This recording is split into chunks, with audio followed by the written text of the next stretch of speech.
UrantianArtist here, welcoming you to our podcast, episode 27, titled Jesus' Experiences on Earth. Jesus came to earth on his seventh bestowal to reveal our Father in heaven and to demonstrate how we can prepare on earth to receive eternal life. Jesus, on his earthly mission, experienced how to live as a mortal with human experiences. He lived humbly, courageously, and ever and always in the presence of God. Our Creator Father was living a life for the whole universe. I have always loved this quote from paper 32, where the revelations share about how our universe moves through space to the music of the meter of the infinite thought. There is a great and glorious purpose in the march of the universes through space. All of your mortal struggling is not in vain. We're all part of an immense plan, a gigantic enterprise, and it is the vastness of the undertaking that renders it impossible to see very much of it at any one time and during any one life. We are all a part of an eternal project which the gods are supervising and outworking. The whole marvelous and universal mechanism moves on majestically through space to the music of the meter of the infinite thought and the eternal purpose of the first source and center. And now let me share how much Jesus loved music. He had an unusual liking for everything musical. Later on, he did much to promote an interest in vocal music among his youthful associates.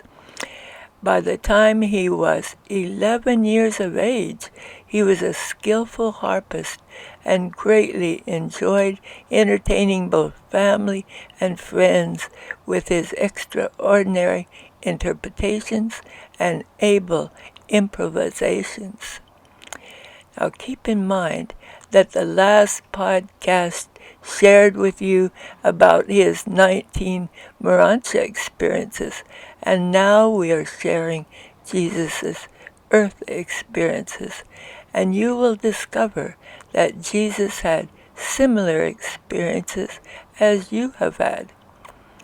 All of you who are students of the Revelation will know that we cannot share all of his experiences and have left out many of them, such as how his mother and father helped him master languages by the time he was 12, how he had animals to feed and care for from an early age, and how he eventually was a caravan conductor and certainly knew how to feed the camels. How he had an accident, fell down the back steps during a blinding windstorm. How his father Joseph died when a derrick fell on him when Jesus was just 14 years of age. Also how Jesus worked in the iron mines when the apostles were first organized. All of these experiences will help you know that Jesus really wants to relate to each of us in our mortal experience. Callie, thank you very much for being my associate and joining me on the podcast. Will you share with us where Jesus lived and about the setting of his home? UrantianArtist, thank you for having me. The home of Joseph and Mary was a one-room stone structure with a flat roof and adjoining building for housing the animals. The furniture consisted of a low stone table, earthenware and stone dishes and pots, a loom, a lampstand, several small stools, and mats for sleeping on the stone floor, In the backyard near the animal annex was the shelter which covered the oven and mill for grinding grain. It required 2 persons to operate this type of mill, one to grind and another to feed the grain. As a small boy, Jesus often fed grain to this mill while his mother turned the grinder. In later years, as the family grew in size, they would all squat about the enlarged stone table to enjoy their meals, helping themselves from a common dish or pot of food. During the winter, at the evening meal, the table would be lighted by a small, flat clay lamp, which was filled with olive oil. After the birth of Martha, Joseph built an addition to this house, a large room, which was used as a carpenter's shop during the day and as a sleeping room at night. We all know that the birth of Jesus took place August 21st, 7 BC. Jesus was about 3 years and 2 months old at the time of their return to Nazareth. He had stood all these travels very well and was in excellent health and full of childish glee and excitement at having premises of his own to run about in and to enjoy. But he greatly missed the association of his Alexandrian playmates, which means that he could remember back to when he was 2 or 3 years of age.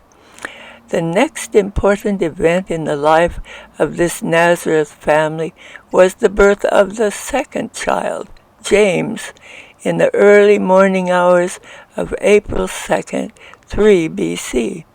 Jesus was thrilled by the thought of having a baby brother, and he would stand around by the hour just to observe the baby's early activities.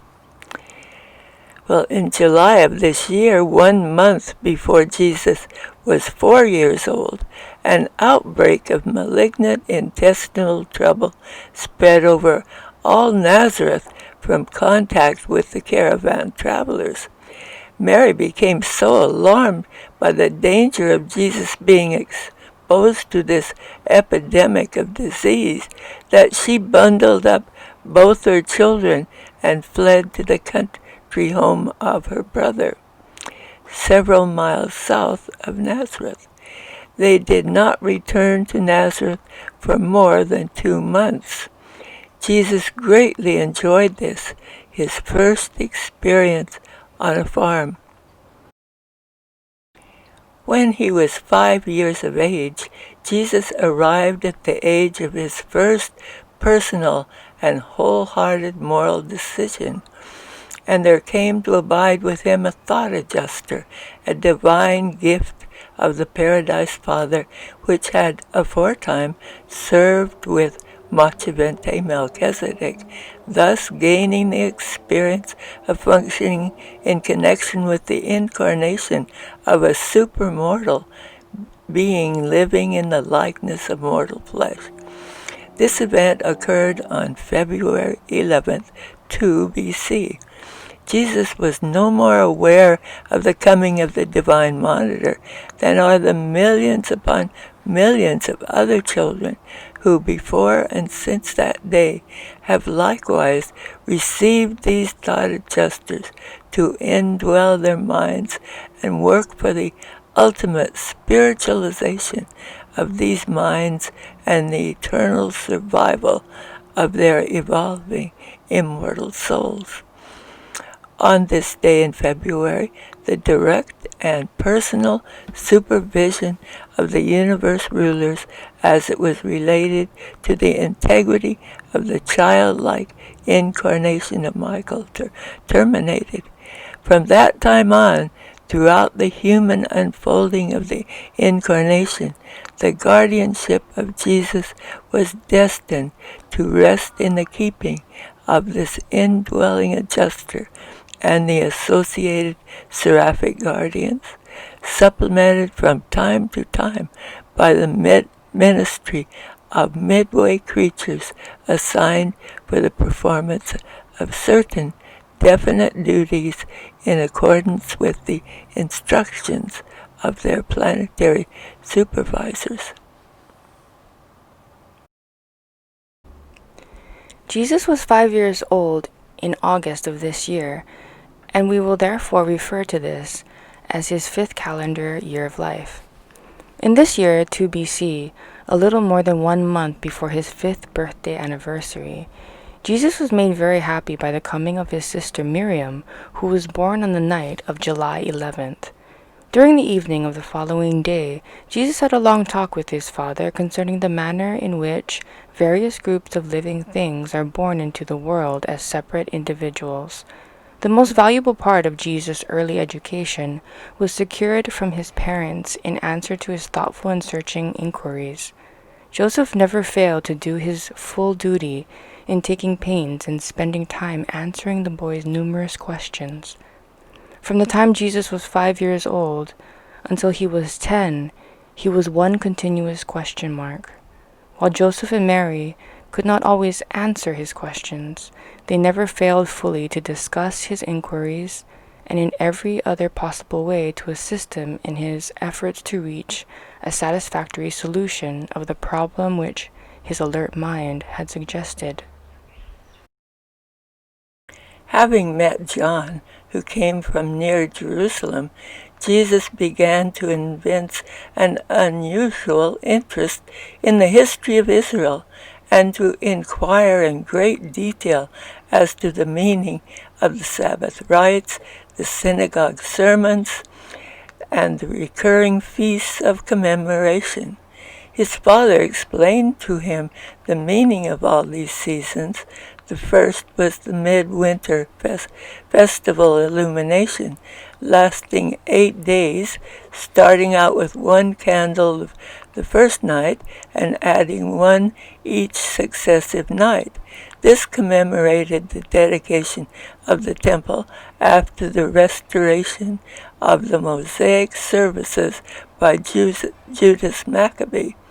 Next came the early springtime celebration of Purim, the Feast of Esther, and Israel's deliverance through her. Then followed the solemn Passover, which the adults celebrated in Jerusalem whenever possible, and while at home the children would remember that no leavened bread was to be eaten for the whole week. Later came the Feast of the First Fruits, the harvest ingathering, and last, the most solemn of all, the Feast of the New Year, the Day of Atonement. While some of these celebrations and observances were difficult for Jesus' young mind to understand, he pondered them seriously and then entered fully into the joy of the Feast of Tabernacles, the annual vacation season for the whole Jewish people, the time when they camped out in leafy booths and gave themselves up to mirth and pleasure. During this year, Joseph and Mary had trouble with Jesus about his prayers. He insisted on talking to his heavenly Father much as he would talk to Joseph, his earthly father. This departure from the more solemn and reverent modes of communication with deity was a bit disconcerting to his parents, especially to his mother, but there was no persuading him to change. He would say his prayers just as he had been taught, after which he insisted on having just a little talk with my Father in heaven. The next few years, Joseph did considerable work at Cana, Bethlehem of Galilee, Magdala, Nain, Sepphoris, Capernaum, and Endor, as well as much building in and near Nazareth. As James grew up to be old enough to help his mother with the housework and be in care of the younger children, Jesus made frequent trips away from home with his father to these surrounding towns and villages. Jesus was a keen observer, and he gained much practical knowledge from these trips away from home. he was assiduously storing up knowledge regarding man and the way he lived on earth. When Jesus was 6 years old, this year Jesus made great progress in adjusting his strong feelings and vigorous impulses to the demands of family cooperation and home discipline. Mary was a loving mother, but a fairly strict disciplinarian. In many ways, however, Joseph exerted the greater control over Jesus, as it was his practice to sit down with the boy and fully explain the real and underlying reasons for the necessity of disciplinary curtailment of personal desires, in deference to the welfare and tranquility of the entire family. When the situation had been explained to Jesus, he was always intelligently and willing cooperative with parental wishes and family regulations. Much of his spare time, when his mother did not require his help about the house, was spent studying the flowers and plants by day and the stars by night. Convinced the troublesome penchant for laying on his back and gazing wanderingly up into the starry heavens long after his usual bedtime in this well-ordered Nazareth household. When he was 7, the playlist of Jewish children in the times of Jesus was rather circumscribed. All too often the children played at the more serious things they observed the elders doing. They played much at weddings and funeral ceremonies, which they so frequently saw and which were so spectacular. They danced and sang, but had a few organized games, such as children of later days so much enjoy. Jesus, in company with a neighbor boy and later his brother James, delighted to play in the far corner of the family carpenter shop, where they had great fun with the shavings and the blocks of wood. It was always difficult for Jesus to comprehend the harm of certain sorts of play which were forbidden on the Sabbath, but he never failed to conform to his parents' wishes. He had a capacity for humor and play which was afforded little opportunity for expression in the environment of his day and generation, but up to the age of 14, he was cheerful and light-hearted most of the time. Mary maintained a dovecote on top of the animal house adjoining the home, and they used the profits from the sale of doves as a special charity fund which Jesus administered after he deducted the tithe and turned it over to the officer of the synagogue. The only real accident Jesus had up to this time was a fall down the backyard stone stairs which led up to the canvas-roofed bedroom. It happened during an unexpected July sandstorm from the east. The hot winds carrying blasts of fine sand usually blew during the rainy season, especially in March and April. It was extraordinary to have such a storm in July. When the storm came up, Jesus was on the housetop playing, as was his habit, for during much of the dry season this was his accustomed playroom. After this accident, Joseph built a balustrade up both sides of the stairway. Jesus was now 7 years old, the age when Jewish children were supposed to begin their formal education in the synagogue schools. Accordingly, in August of this year, he entered upon his eventful school life at Nazareth. Already this lad was a fluent reader, writer, and speaker of 2 languages, Aramaic and Greek. He was now to acquaint himself with the task of learning to read, write, and speak the Hebrew language, and he was truly eager for the new school life which was ahead of him. For 3 years, until he was 10, he attended the elementary school of the Nazareth synagogue. For these 3 years, he studied the rudiments of the book of the law as it was recorded in the Hebrew tongue.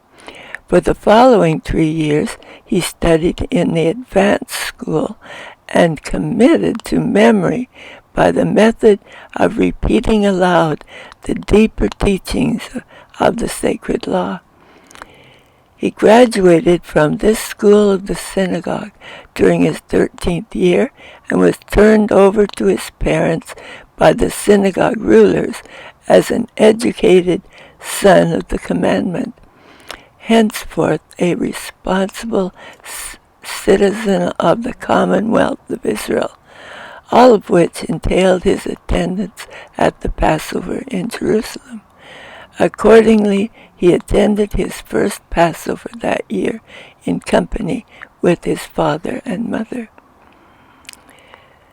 At Nazareth, the pupils sat on the floor in a semicircle while their teacher, the Hazan, an officer of the synagogue, sat facing them. Beginning with the book of Leviticus, they passed on to the study of the other books of the law, followed by the study of the prophets and the Psalms.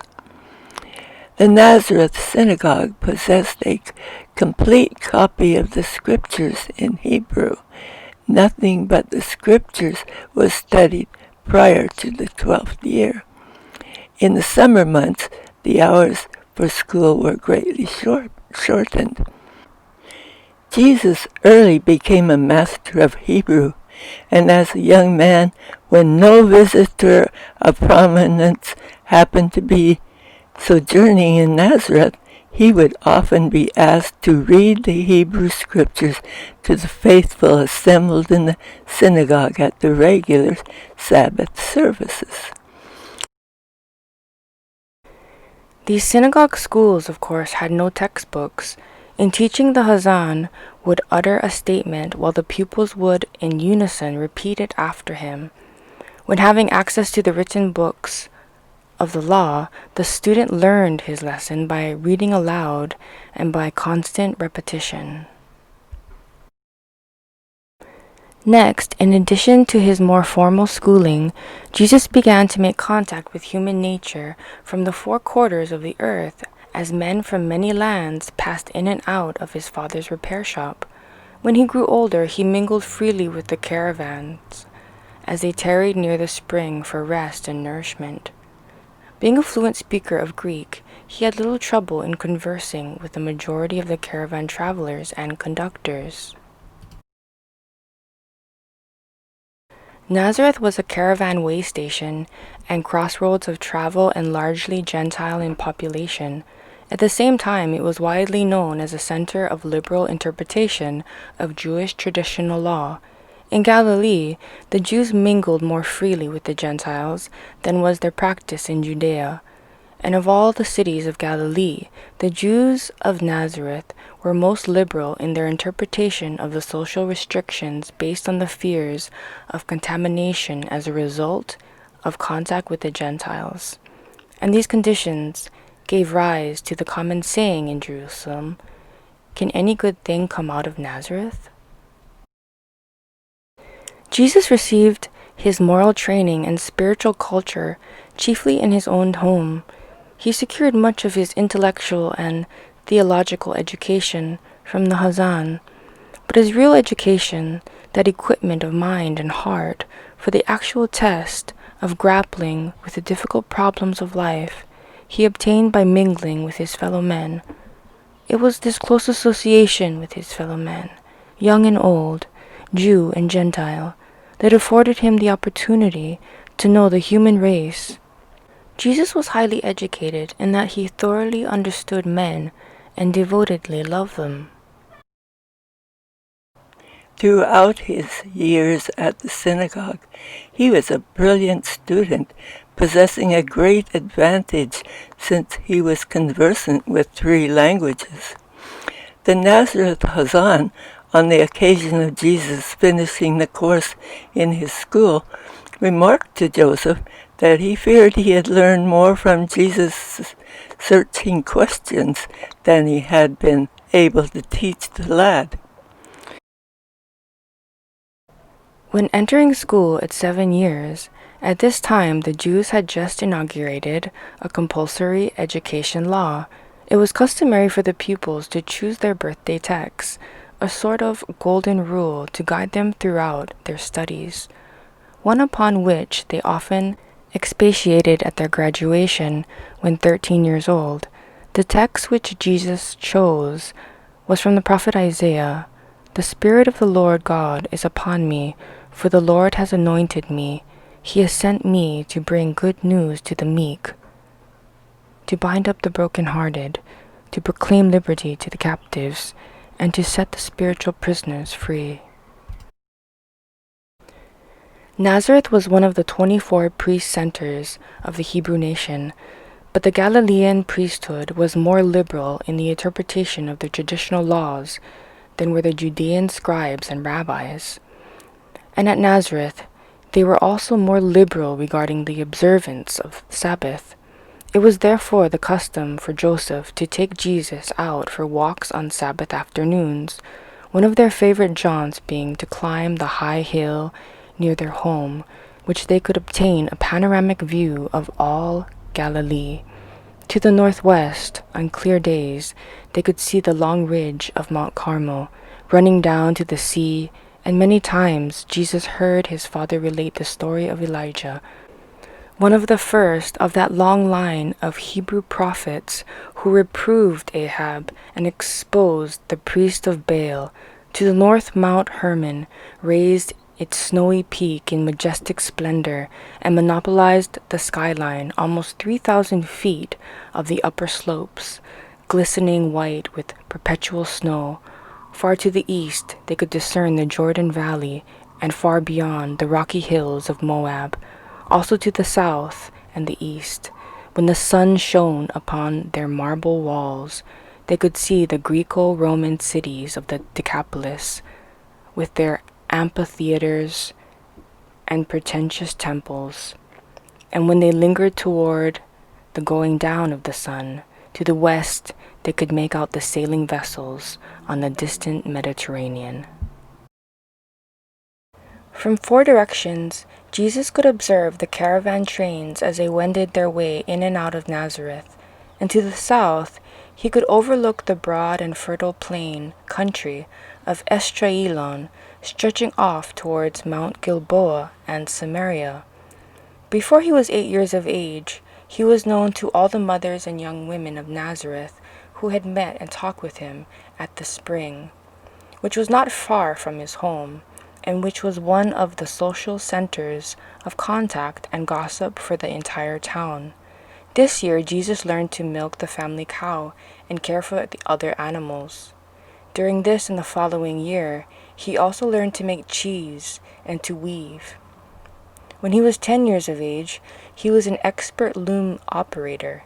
It was about this time that Jesus and the neighbor boy Jacob became great friends of the potter who worked near the flowing spring, and as they watched Nathan's deft fingers mold the clay on the potter's wheel, many times both of them determined to be potters when they grew up. Nathan was very fond of the lads and often gave them clay to play with, seeking to stimulate their creative imaginations by suggesting competitive efforts in modeling various objects and animals. When Jesus was 8, this was an interesting year at school. Although Jesus was not an unusual student, he was a diligent pupil and belonged to the more progressive third of the class, doing his work so well that he was excused from attendance 1 week out of each month. This week he usually spent either with his fisherman uncle on the shores of the Sea of Galilee near Magdala, or on the farm of another uncle, his mother's brother, 5 miles south of Nazareth. Although his mother had become unduly anxious about his health and safety, she gradually became reconciled to these trips away from home. Jesus' uncles and aunts were all very fond of him, and there ensued a lively competition among them to secure his company for these monthly visits.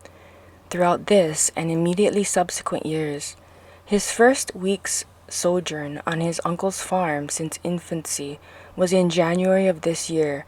The first week's fishing experience on the Sea of Galilee occurred in the month of May.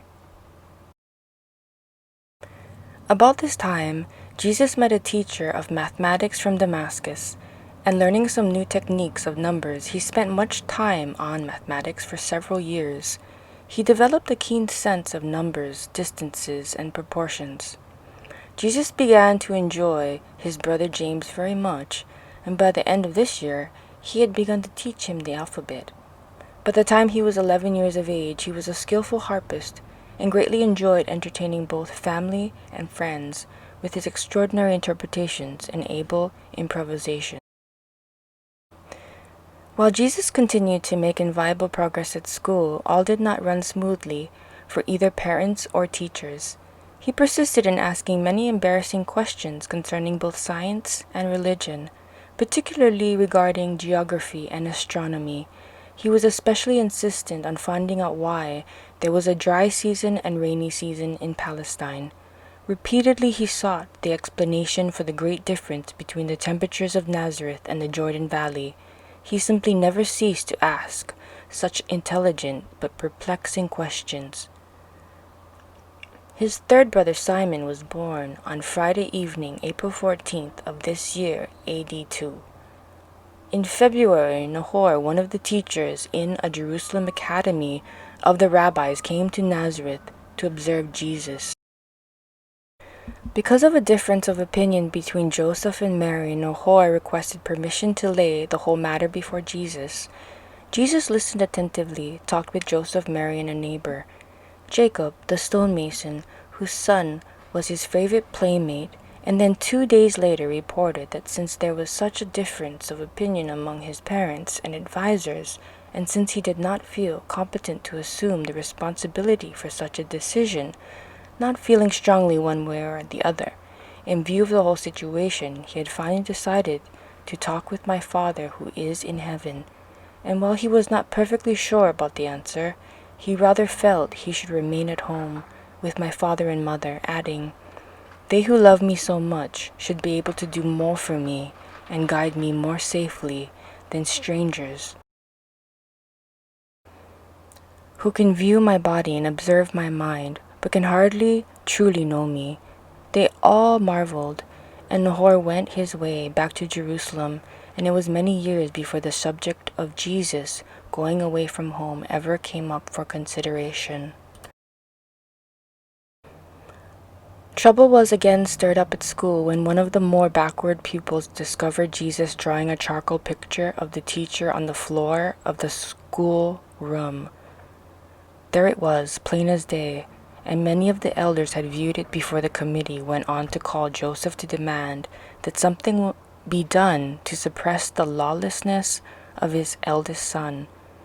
And though this was not the first time complaints had come to Joseph and Mary about the doing of their versatile and aggressive child, this was the most serious of all the accusations which had thus been far lodged against him. Jesus listened to the indictment of his artistic efforts for some time, being seated on a large stone just outside the back door. He resented their blaming his father for his alleged misdeeds, so he marched fearlessly confronting his accusers. The elders were thrown into confusion. Some were inclined to view the episode humorously, while one of the two seemed to think the boy was sacrilegious, if not blasphemous. Joseph was nonplussed, Mary indignant, but Jesus insisted on being heard. He had his say, courageously defended his viewpoint, and with consummate self-control announced that he would abide by the decision of his Father in this, as in all other matters controversial.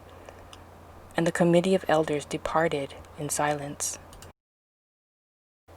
Mary endeavored to influence Joseph to permit Jesus to model in clay at home, provided he promised not to carry on any of these questionable activities at school. But Joseph felt impelled to rule that the rabbinical interpretation of the second commandment should prevail, and so Jesus no more drew or modeled the likeness of anything from that day as long as he lived in his father's house. But he was unconvinced of the wrong of what he had done, and to give up such a favorite pastime constituted one of the great trials of his young life. Jesus continued to grow physically, intellectually, socially, and spiritually. His trips away from home did much to give him a better and more generous understanding of his own family. And by this time, even his parents were beginning to learn from him as well as to teach him. Jesus was an original thinker and a skillful teacher, even in his youth. He was in constant collision with the so-called oral law, but he always sought to adapt himself to the practices of his family. He got along fairly well with the children of his age, but he often grew discouraged with their slow-acting minds. Before he was 10 years old, he had become the leader of a group of 7 lads who formed themselves into a society for promoting the acquirements of manhood, physical, intellectual, and religious. Among these boys, Jesus succeeded in introducing many new games and various improved methods of physical recreation. Joseph early began to instruct Jesus in the diverse means of gaining a livelihood, explaining the advantages of agriculture over industry and trade. Galilee was a more beautiful and prosperous district than Judea, and it cost only about 1/4 as much to live there as in Jerusalem and Judea. It was a province of agricultural villages and thriving industrial cities, containing more than 200 towns of over 5,000 population and 30 of over 15,000. When on his first trip with his father to observe the fishing industry on the Lake of Galilee, Jesus had about made up his mind to become a fisherman, but close association with his father's vocation later on influenced him to become a carpenter, while still later a combination of influences led him to the final choice of becoming a religious teacher of a new order.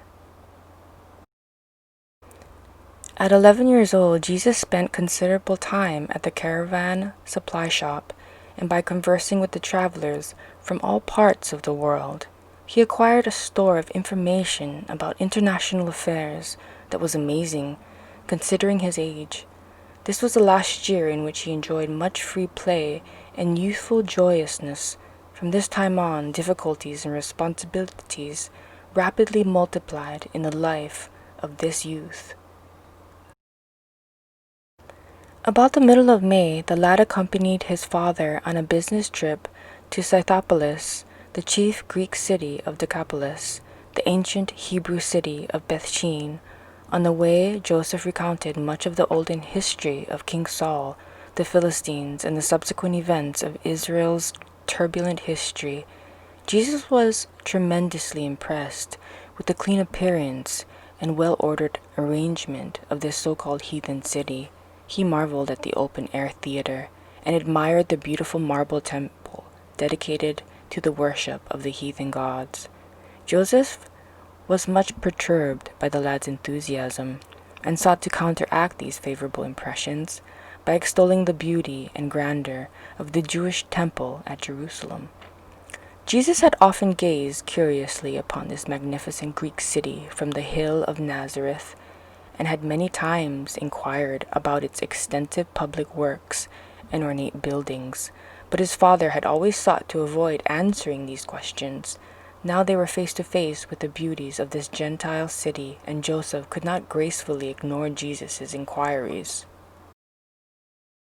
It just so happened that just at this time the annual competitive games and public demonstrations of physical prowess between the Greek cities of Decapolis were in progress at the Scythopolis amphitheater, and Jesus was insistent that his father take him to see the games, and he was so insistent that Joseph hesitated to deny him.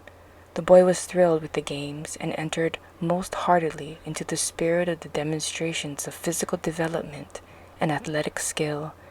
Joseph was inexpressibly shocked to observe his son's enthusiasm as he beheld these exhibitions of heathens, vaingloriousness after the games were finished.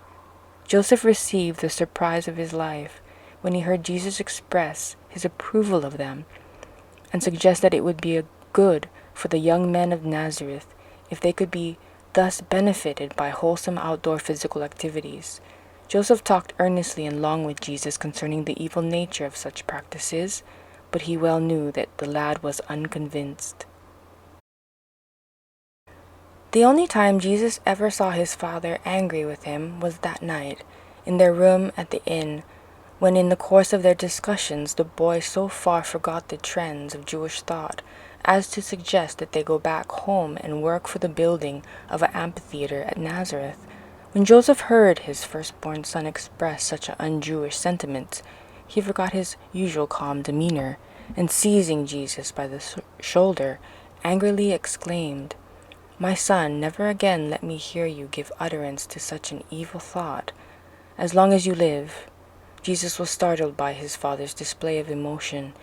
He had never before been made to feel the personal sting of his father's indignation, and was astonished and shocked beyond expression.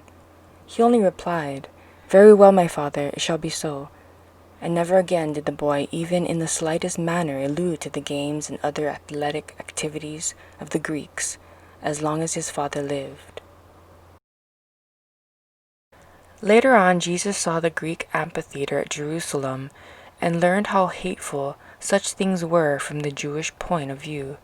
Nevertheless, throughout his life, he endeavored to introduce the idea of wholesome recreation into his personal plans, and as far as Jewish practice would permit, into the later program of regular activities for his 12 apostles. This was an eventful year in Jesus' life. He continued to make progress at school and was indefatigable in his study of nature, while increasingly he prosecuted his study of the methods whereby men make a living.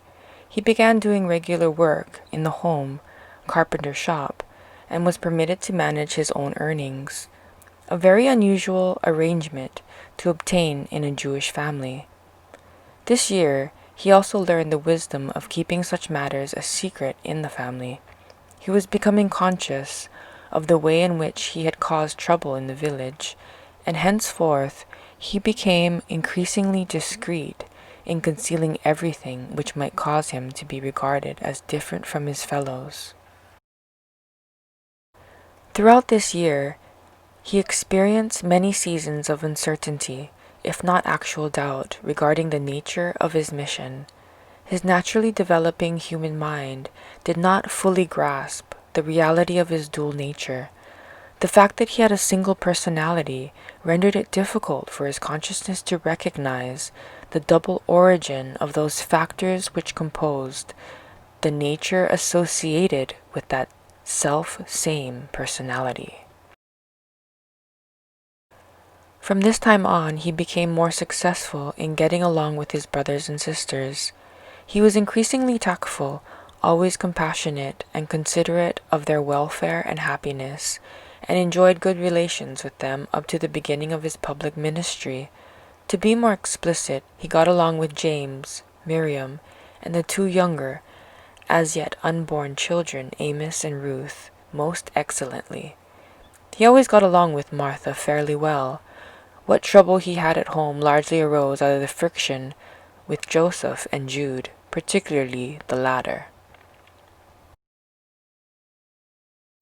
It was a trying experience for Joseph and Mary to undertake the rearing of this unprecedented combination of divinity and humanity, and they deserve great credit for so faithfully and successfully discharging their parental responsibilities. Increasingly, Jesus' parents realized that there was something superhuman resident within this eldest son.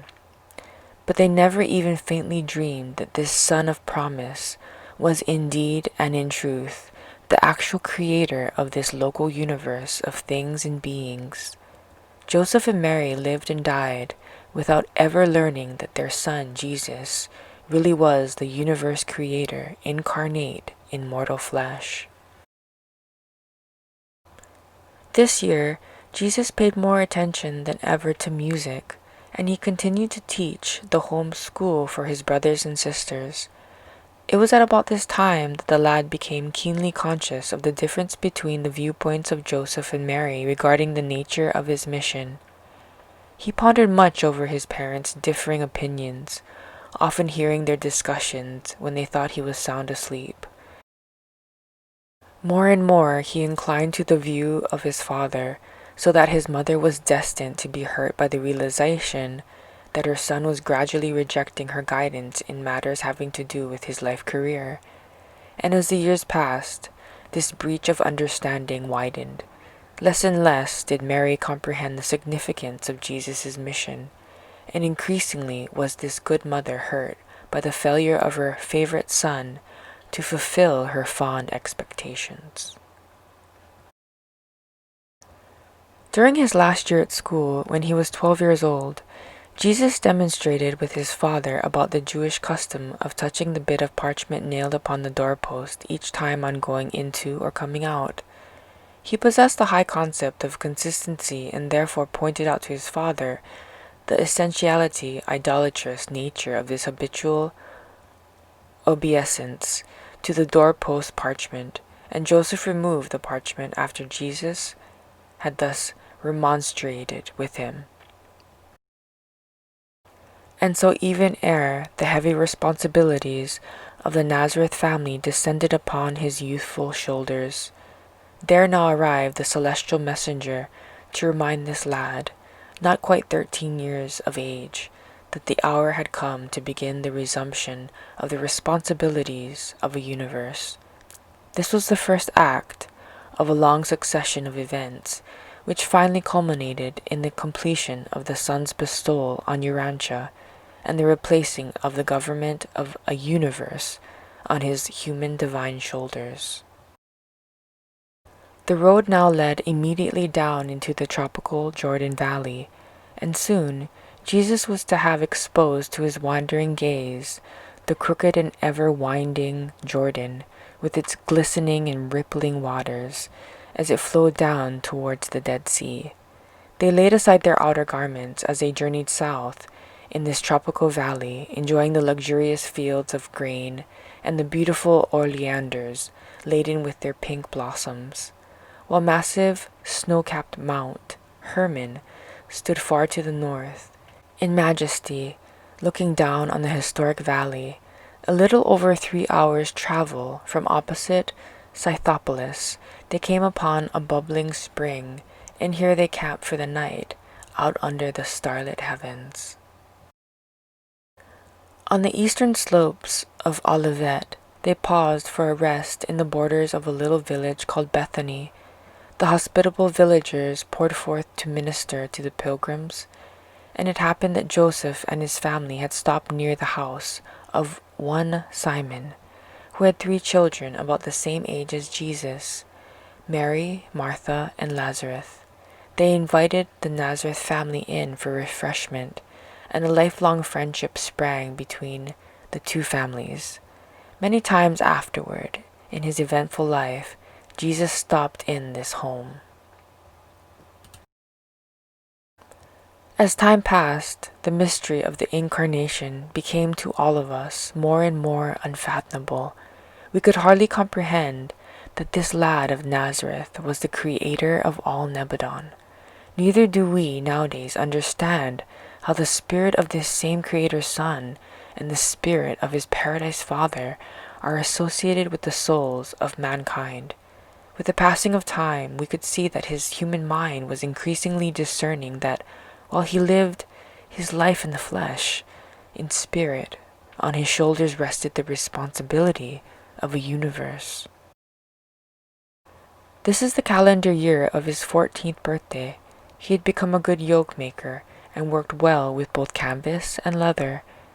He was also rapidly developing into an expert carpenter and cabinet maker. This summer he made frequent trips to the top of the hill to the northwest of Nazareth for prayer and meditation. He was gradually becoming more self-conscious of the nature of his bestowal on earth. As this year began, Jesus of Nazareth became strongly conscious that he possessed a wide range of potential power, but he was likewise fully persuaded that this power was not to be employed by his personality as the Son of Man, at least not until his hour should come. At this time he thought much but said little about the relation of himself to his Father in heaven, and the conclusion of this thinking was expressed once in his prayer on the hilltop when he said, "Regardless of who I am and what power I may or may not wield, I always have been and always will be subject to the will of my Paradise Father." And yet, as this man walked about Nazareth to and from his work, it was literally true as concerned a vast universe that in him were hidden all the treasures of wisdom and knowledge. Jesus worked with Zebedee only a little more than 1 year, but during that time he created a new style of boat and established entirely new methods of boat making. By superior technique and greatly improved methods of steaming the boards, Jesus and Zebedee began to build boats of a very superior type, craft which were far more safe for sailing the lake than were the older types. For several years, Zebedee had more work, turning out these new style boats than his small establishment could handle. In less than 5 years, practically all the craft on the lake had been built in the shop of Zebedee at Capernaum. Jesus became well known to the Galilean fisher folk as the designer of the new boats. UrantianArtist, Jesus' experiences on earth truly culminates in his consciousness to his eventual realization of absolute God consciousness. Callie, thank you very much for being my associate and co-host. I desire to close this podcast with a few words to each of you who left such encouraging words. As I said in the beginning of this podcast, Jesus came to earth on his 7th bestowal to reveal our Father in heaven and to demonstrate how we can prepare on earth to receive eternal life. Jesus, on his earthly mission, experienced how to live as a mortal with human experiences. He lived humbly, courageously, and ever and always in the presence of God. Our Creator Father was living a life for the whole universe. Jesus is truly the way, the truth, and the life.